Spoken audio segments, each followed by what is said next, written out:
Halo, assalamualaikum warahmatullahi wabarakatuh. Selamat siang, apa kabar semuanya? Semoga senantiasa dalam lindungan Allah Subhanahu Wa Taala. Ya, kembali lagi dengan Ibu Malinda. Hari ini kita akan belajar pelajaran kimia. Mungkin sebagian dari kalian sudah ada yang tahu apa itu kimia, atau mungkin sudah pernah belajar bahkan, atau sebagian lagi belum tahu sama sekali kimia itu apa. Waktu di SMP, kalian pernah belajar pelajaran ilmu pengetahuan alam, tapi sistemnya terpadu ya, atau ada yang terpisah, cuman kimianya nggak dibahas secara rinci gitu, nggak dipisah jadi satu mata pelajaran kimia. Biasanya kalau yang IPA-nya belum terpadu, hanya ada fisika dan juga biologi. Nah, di sini kita akan mengenal ilmu kimia itu apa lebih dalam lagi. Singkatnya, ilmu kimia itu sebenarnya kalian sudah pernah temui dalam kehidupan sehari-hari, kalian sering lihat, bahkan kalian sering menggunakan, bahkan kalian sering makan, nggak cuma digunakan aja, itu kimia sedekat itu sama kita gitu. Nah, di dalam pertemuan hari ini kita akan membahas kimia itu apa fungsinya dalam kehidupan sehari-hari. Kok tadi Ibu bisa bilang kalau kita sering ketemu kimia, kenapa begitu? Nanti kita akan bahas. Dan apa sih fungsinya kimia itu buat jurusan kalian? Yang di sini jurusannya itu teknik kendaraan ringan gitu. Ini nih pembahasan kita hari ini yang tadi sudah Ibu jelaskan sedikit. Apa itu kimia? Peranan ilmu kimia dalam kehidupan sehari-hari itu untuk apa? Peranan ilmu kimia dalam bidang teknik mesin khususnya di TKR itu untuk apa gitu. Kenapa kalian penting untuk mempelajari kimia? Hari ini kita akan berkenalan seperti itu ya. Nah, pertama-tama kita akan bahas dulu, kita kenalan dulu apa sih kimia itu. Ini yang tadi sudah saya katakan di awal, kalau sebenarnya kimia itu sangat dekat dengan kehidupan kita sehari-hari. Dari mulai kamu bangun tidur sampai tidur lagi, itu kamu berinteraksi langsung loh sama bahan-bahan dan zat-zat kimia. Kenapa Ibu katakan demikian? Yang paling dekatnya aja, waktu kamu bangun tidur, kamu mandi menggunakan sabun.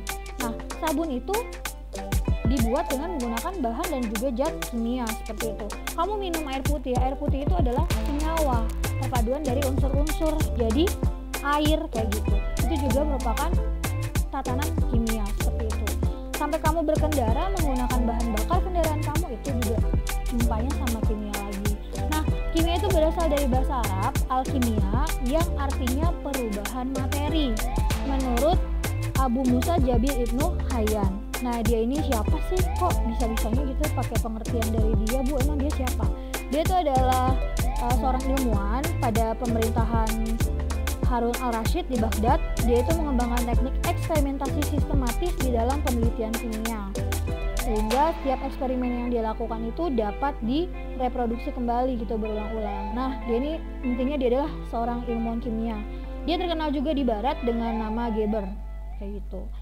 Ya, terus singkat aja tentang si Bapak Abu Musa Jabir bin Hayyan tadi. Nah, di sini dapat disimpulkan bahwa kimia merupakan ilmu yang mempelajari rekayasa materi. Secara otomatis, hal tersebut melingkup pula struktur, susunan, sifat zat, perubahan, serta energi yang menyertai perubahan tersebut. Maksudnya gimana? Tadi kan dikatakan oleh Jabir Ibnu Hayyan, kalau kimia itu segala sesuatu yang menyangkut perubahan materi. Nah, kalau udah ngomongin perubahan materi, otomatis kita harus tahu dong materi itu tersusun atas apa aja, strukturnya apa aja, sifatnya seperti apa, terus bagaimana perubahannya, dan energi apa yang menyertai perubahan tersebut. Maksudnya perubahan tuh wujudnya kayak yang berubah seperti itu. Kita akan bahas dari tadi ngomongin materi itu apa sih? Materi ajar, bukan.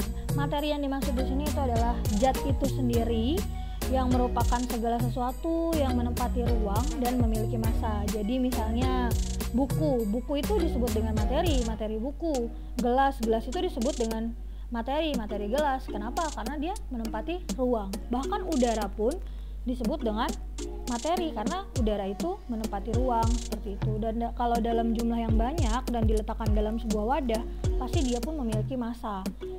Massa itu berbeda ya dengan berat. Kalau berat itu kan sudah dikali dengan gravitasi, tapi kalau massa pure beban dari si materi yang kita akan timbang itu seperti itu. Bisa dipahami? Itu adalah materi yang disebut dengan materi. Intinya benda yang ada dalam sebuah ruang dan punya massa seperti itu. Nah, Apa aja yang dikaji dalam ilmu kimia? Pertama, komposisi zat. Komposisi berarti isi dari zat itu, penyusun dari zat itu. Bisa jadi sebuah zat, kenapa? Kayak gitu. Terus strukturnya, misalnya seperti struktur atom itu tersusun dari apa? Kayak gitu. Terus bentuk zatnya kayak gimana sih? Dan terakhir sifatnya, sifat dari zat itu sendiri seperti apa? Ini kan hanya disebutkan ya apa aja yang dikaji. Kalau untuk pengkajiannya nanti akan masuk materi sendiri, akan masuk materi-materi baru, zat apa yang dibahas, struktur zatnya gimana, seperti itu dan lain sebagainya. Oke, ini kita mulai membahas peranan kimia itu dalam kehidupan sehari-hari apa aja. Pertama, peranan dalam bidang kesehatannya udah jelas pasti ya. Kita sudah sama-sama tahu kalau obat-obatan itu dibuat menggunakan bahan-bahan kimia dan rumusan-rumusan kimia, perhitungannya dengan perhitungan kimia seperti itu. Terus untuk mensterilisasi alat-alat kesehatan pun menggunakan zat kimia. Lalu peranan dalam bidang biologi, proses kehidupan kita ini mulai dari sistem pencernaan, metabolisme, pernapasan itu melibatkan proses kimia kayak gitu. Terus peranan dalam bidang hukum, biasanya dalam bidang hukum itu untuk menganalisis bukti kriminal ataupun struktur DNA tersangka itu bisa diperiksa dengan menggunakan prinsip kimia. Ada alatnya tersendiri, ada perhitungan tersendiri gimana caranya.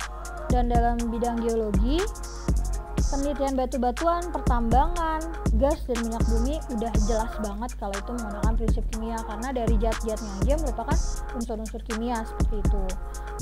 Oke, next kita akan bahas peran kimia, masih dalam peran kimia dalam bidang sosial kemasyarakatan yang tadi Ibu bilang. Dalam kehidupan sehari-hari kita itu menggunakan bahan-bahan kimia. Dari mulai bangun tidur sampai tidur lagi, banyak sekali bahan-bahan kimia yang kita pakai. Lalu dalam bidang forensik, kimia itu berperan sebagai pembantu untuk bisa memudahkan proses identifikasi barang bukti. Kalau misalnya ada tindak kriminal, kejahatan yang seperti apa gitu. Dalam bidang pertanian, ilmu kimia ini berperan penting sekali.